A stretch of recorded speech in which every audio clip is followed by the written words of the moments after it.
ইসলামী bank বা ইসলামী যে সকলই আছে, এখানে প্রায় 24-25 হাজার লোক চাকরি করে। তারা কিন্তু একটাও জামাতের বাইরে তাদেরকে নিয়োগ দেয় নাই, শিবিরের বাইরে নিয়োগ দেয় নাই, এবং তাদের কাছ থেকেও কিন্তু বেতনের অংশ থেকে টাকা কেটে নেওয়া হয়। এটাকে চাঁদা বলবে না কি বলবে আমি জানি না। যে ইসলামী ব্যাংকে জমা শিবিরের লোকে চাকরি করে, তো ওনারা ক্ষমতায় আছে, ওনারা দুই একটা এই ধরনের প্রতিষ্ঠান গড়ে ওনাদের সাদাবাজদেরকে ওইখানে চাকরি দেখ না। আমার এই প্রশ্নটা হলো আফসারি বাইকে, আমার প্রশ্নটা হলো, উনি আমার এই প্রশ্নটার উত্তর দিবে। পিপি হারুন সাহেব বলছে যে ইসলামী ব্যাংকের 35,000 লোক জামাত শিবিরের লোক চাকরি করে, 1% জামাতকে দেয়। এখন আমি আফসারি স্যারের কাছে আমার প্রশ্ন, ওনারা যে বারবার এই কথাগুলো বলতেছে, ওনারা কেন ক্ষমতা থাকার সময় এ ধরনের কিছু প্রতিষ্ঠান করতে পারল না? জমাত তো ক্ষমতায় ছিল না, তাহলে জমাত ক্ষমতা না থাকার পরেও জমাত দেশের জন্য, দেশের স্বার্থে এই কাজগুলো করে বেকার সমস্যা দূর হয়েছে। যদিও ওনারা বলে ওনাদের জমাতের শিবিরের লোক চাকরি করে, তাহলে তো এরা তো এই দেশের জনগণ, তারা তো এই দেশের জনগণের একটা উপকার হচ্ছে। এবং আপনার ইবনে সিনা হসপিটাল, যে হসপিটালের হাজার হাজার মানুষ চিকিৎসা হতেছে, তাহলে আজকে দেখা গেল আওয়ামী লীগ এবং বিএনপি দুই দলে অনেক দিন ক্ষমতায় ছিল। এই 55 বছরের মধ্যে ম্যাক্সিমাম সময় এই দুইটাই দল ক্ষমতায় ছিল, কিন্তু দেখা গেছে তারা আমেরিকা ইয়েতে কানাডা বেগম ভাড়ায় বাড়ি করে, তারপরে লন্ডনে বাড়ি করে, এদেশের বেকার সমস্যার সম্বন্ধে তারা চিন্তা করলো না। এখন ওনারা বলতেছে এই কথা যে ইসলামী ব্যাংকে জমা শিবিরের লোকে চাকরি করে, তো ওনারা ক্ষমতায় আছে, ওনারা দুই একটা এই ধরনের প্রতিষ্ঠান গড়ে ওনাদের সাদাবাজদেরকে ওইখানে চাকরি দেখ না। আমার এই প্রশ্নটা হলো আফসারি স্যারের কাছে, বাইরের কাছে। ধন্যবাদ। আসসালামু আলাইকুম রহমতুল্লাহ।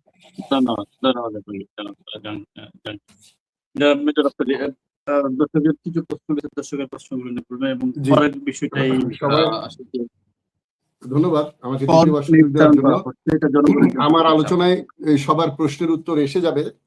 এবং আমি খুব অবাক হয়েছি যে আমি যেই পয়েন্টগুলো নোট করেছি, দর্শক শ্রোতারা ওই প্রশ্নগুলো আমাকে করেছে।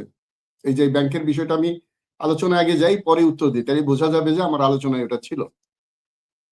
সর্বপ্রথম আমি ইব্রাহিম ভাইয়ের কিছু কথা বলবো, তার আগে বলে নিতে চাই যে একটা ঘটনামূলক সমালোচনা করলে তার ঘটনামূলক উত্তর দেওয়া উচিত। তো ইব্রাহিম ভাই প্রথমেই বললেন যে বিএনপি একটা ব্লেম গেমে পড়ে গেছেন। ইব্রাহিম ভাই কিন্তু আমার ডিস্ট্রিক্টের লোক, সম্ভবত, আমি যদি ভুল না করে থাকি। আমি ওনার সাথে আমার জমি জমা নিয়ে কোনো শত্রুতা নাই, আমি রাজনৈতিক ভাবে কথা বলবো। উনি বলছেন জনগণ বিচার করবে কে সঠিক বলছে। তো উনি বললেন বিএনপি ব্লেম গেমে পড়ে গেছেন, অথচ ওনার বক্তৃতায় ওনার যে অংশটুকু উনি কথা বললেন, আমরা যে প্রশ্ন করি তার একটা উত্তর উনি দেন নেই। আমার বক্তব্যে অনেক প্রশ্ন ছিল, এটা দেয় না সাধারণত, আমরা আশাও করি না, কারণ এটা অভ্যাস হয়ে গেছে, আওয়ামী লীগও দিত না। তাহলে উনি নিজেই শুধু জামাতের বদনাম করে গেলেন এখানে, অথচ এই জামাতই কয়েকদিন আগে 5ই আগস্টের আগে দীর্ঘদিন তাদের সাথে ছিল, তাদেরকে খালেদা জিয়া তো মন্ত্রীও বানিয়েছিল। কি সম্পর্ক ছিল, আর হঠাৎ করে কি শত্রু হয়ে গেল? এই যে ম্যাজিক, এই ম্যাজিক থেকে বেরিয়ে আসতে হবে আমাদেরকে। তারপরের পয়েন্টেই ওনার ছিল ইসলামী ব্যাংক জামাত করেছে, লোকজন তাদের নিয়োগ দেওয়া হয়। আমি ইসলামী ধর্ম যতটুকু জানি তার মধ্যে আমি এটা জানি যে ইসলাম ধর্ম বলেন যদি কাউকে উপকার করতে হয় তোমার পরিবারের সদস্যকে আগে করো, তারপরে পাড়াপড়শি, তারপরে তার দূরের, তারপরে বহু দূরের। এটা ইসলামিক একটা রীতি। তাহলে ইসলামী ব্যাংক তাদেরকে যে চাকরি দিয়েছে, এটা আমি এখানে লিখেছি, কিন্তু একজন প্রশ্ন আমাকে করেছে, জাহাঙ্গীর ভাই লাস্ট প্রশ্নটা, ওটাতে আমি যাবো আবার। ইসলামী ব্যাংক করে কি ক্ষতি করেছে? আওয়ামী লীগ ক্ষমতায় ছিল বহুদিন, অনেক ব্যাংক হয়েছে, ফার্মার ব্যাংক থেকে শুরু করে এই সিটিজেন ব্যাংক, আমাদের মির্জা আব্বাসের ব্যাংক। কেউ কি আওয়ামী লীগের লোকরে চাকরি দিয়েছে? দেয় নাই। তারা নিয়েছে আওয়ামী লীগের কাছ থেকে, বিএনপির কাছ থেকে, মানে সরকারের কাছ থেকে নিয়ে কখনোই ওই দলের লোককে চাকরি দেয় নাই। আর জামাত তো কোনোদিন ক্ষমতায় যায় নাই, দায়িত্বে যায় নাই।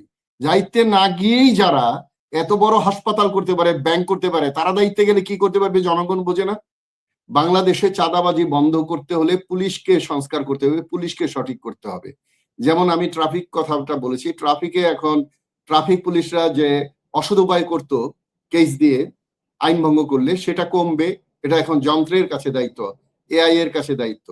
ঠিক তেমনি ভাবে যদি থানার কাজগুলো আরো একটু আধুনিক করা হয় এবং থানার আশেপাশে থেকে দোকান সরিয়ে দেওয়া হয়, তাহলে আমার মনে হয় চাঁদাবাজি কিছু কমতে পারে। চাঁদাবাজি দুইটা কারণে হয়, একটা হলো পুলিশের সহযোগিতায়, আর এটা হলো ক্ষমতাসীন রাজনৈতিক দলের সহযোগিতায়।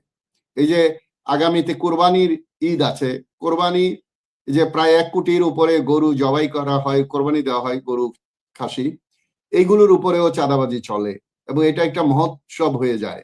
আর এমনিতেই আমাদের দ্রব্যমূল্যের দাম বেশি এবং কৃষকের কাছ থেকে বা উৎপাদনকারীর কাছ থেকে ভোক্তা পর্যন্ত আসছে বহু চাঁদাবাজি হয়। বিশেষ করে রাস্তাঘাটে, হাইওয়েতে চাঁদাবাজি অনেক বেড়ে গেছে। যেখানে শূন্যতে নামার কথা সেখানে কমে তো নাই, বরং বেড়ে গেছে। তারপরেও আমি বলবো জামাতের আমির আজকে যেভাবে বলেছেন যে জাতীয়তাবাদী দল নাম ছিল, এটা চাঁদাবাজি দল, একজন দলের প্রধান নেতা হিসাবে এটা বলা ঠিক না। দোষারোপের রাজনীতি থেকেও আমরা বেরিয়ে আসতে পারিনি। আজকে চাঁদপুরে প্রধানমন্ত্রী বলেছেন স্টেজে দাঁড়িয়ে যে একটা গোষ্ঠী ষড়যন্ত্র করছে। আগের রাজনীতিটাই রয়ে গেল, রাজনীতির মধ্যে তেমন কোনো পরিবর্তন হলো না। দুই বড় নেতা দুই দিকে ইঙ্গিত করে দোষারোপের যে রাজনীতি, সেখান থেকে আমরা বেরিয়ে আসতে পারলাম না। তবে আমি মনে করি যে জামাতের আমির যদি এটা না বলতেন আর প্রধানমন্ত্রী যদি ওই ইঙ্গিত না দিতেন, তাহলে তাদের সম্মান বৃদ্ধি হতো, তাদের রাজনীতির উন্নতি হতো, বরং তারা আরো প্রশংসিত হতেন। এইগুলো বলে তো শুধু রেশারেশিটাই বাড়ছে। সুতরাং আমি মনে করি আমাদের ভাষাগত, আচরণগত বিষয়গুলোকে নিয়ন্ত্রণ করা দরকার, সরকারের পক্ষের দলও বিরোধী দলকেও। রাজনীতিটার মধ্যে একটা পুরো পরিবর্তন আনা দরকার যদি আমরা নতুন বাংলাদেশ গড়তে চাই। আমরা জুলাই আন্দোলনের যে আকাঙ্ক্ষা, তা বাস্তবায়ন করতে গেলে আমাদের যে রাজনৈতিক চরিত্র, সেখানে পরিবর্তন আনতে হবে। আমি সেখানে খুব একটা পরিবর্তন দেখছি না। তারপরে আইন শৃঙ্খলা জায়গায় তো একেবারে নিয়ন্ত্রণহীন, একেবারে গর্ভবতী মহিলাকে রেপ করে পেটের বাচ্চা বের করে খুন করা হচ্ছে, এক এক বাড়িতে আপনার 4 জন 5 জন করে খুন করা হচ্ছে। এইগুলো বললে অনেকে মনে করবে যে বাড়ি বাড়ি ঘরে ঘরে কি পাহারা দিতে পারবে স্বরাষ্ট্রমন্ত্রী?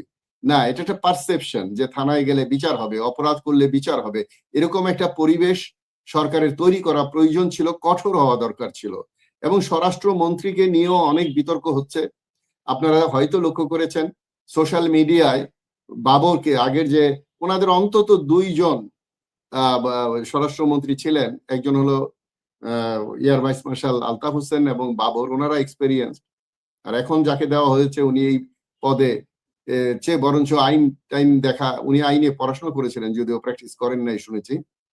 তো এখন আমাদের এই দেশটা যে একটা রক্তের বন্যার উপরে ভেসে এসে যে একটা নতুন নির্বাচন হয়ে নতুন সরকার হলো এবং একটা নতুন বিরোধী দল হলো, তা এই দুই পক্ষেরই উচিত ছিল রাজনীতি কিভাবে আরো উন্নত করা যায়, সম্পর্ক আরো কিভাবে গভীর করা যায়, আর করবেই বা কিভাবে। যেই অঙ্গীকার নির্বাচনের আগে করা হয়েছে সেটা ভঙ্গ করা হচ্ছে প্রকাশ্যে, এবং সংসদে দাঁড়িয়ে বলা হচ্ছে যে আমরা নির্বাচন চেয়েছিলাম, নির্বাচনটা যেন বিলম্বিত না হয় এই জন্য জুলাই সনদে স্বাক্ষর করেছি। এর চেয়ে বড় প্রতারণা বাংলাদেশে আর অতীতে হয়েছে কিনা আমার জানা নাই, এবং সেই প্রতারণার কথা গর্ব ভরে সংসদে বলা হয়েছে কিনা তাও আমার জানা নাই। তো এগুলো সব আমাদের সয়ে গেছে। এখন জনগণ হলো সবচেয়ে নিগৃহীত। আপনি সবচেয়ে বড় রাজা হলো জেলার যে প্রশাসক, তাদেরকে জেলা প্রশাসক বলতে হবে। তারা আইনের অধিকার চেয়েছিলেন এই সম্মেলনে। সবকিছু মিলিয়ে যে সরকারি কর্মকর্তা, পলিটিশিয়ান, ধনী লোক, এরা হলো বাংলার সিটিজেন, আর হলো রাজনৈতিক সরকারি দলের যারা বিএনপি করে, তারা থানায় গেলে কিছুটা আইনের সহযোগিতা হয়তো পাবেন। বাকিদেরকে আরেকটা বিপ্লবের মাধ্যমে যদি বিজয় অর্জন না করা যায়, বা বিরোধী দল যদি সঠিক রাজনীতি করে এই সরকারি দলকে বাধ্য করতে না পারেন সনদ এবং গণভোট মানিয়ে নিতে, তাহলে আমাদের খুব একটা পরিবর্তন হবে বলে আমি মনে করি না। এখন সকলেরই এই দিকে মনোযোগ দেওয়া উচিত।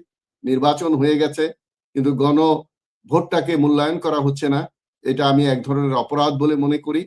সুতরাং সবারই মনোযোগ থাকা উচিত, জুলাই যেন ফেল না হয়, জান দেব, জুলাই দেব না, এমন অঙ্গীকার করে এই জুলাইয়ের বিপ্লবের যে আকাঙ্ক্ষা, অভ্যুত্থানের যে আকাঙ্ক্ষা, তা বাস্তবায়নের জন্য আমাদের অসম্পূর্ণ যুদ্ধটুকু করতে হবে, অসম্পূর্ণ সংগ্রামটুকু করতে হবে, অসম্পূর্ণ অভ্যুত্থানকে সম্পূর্ণ করতে হবে বলে আমি মনে করি। ধন্যবাদ।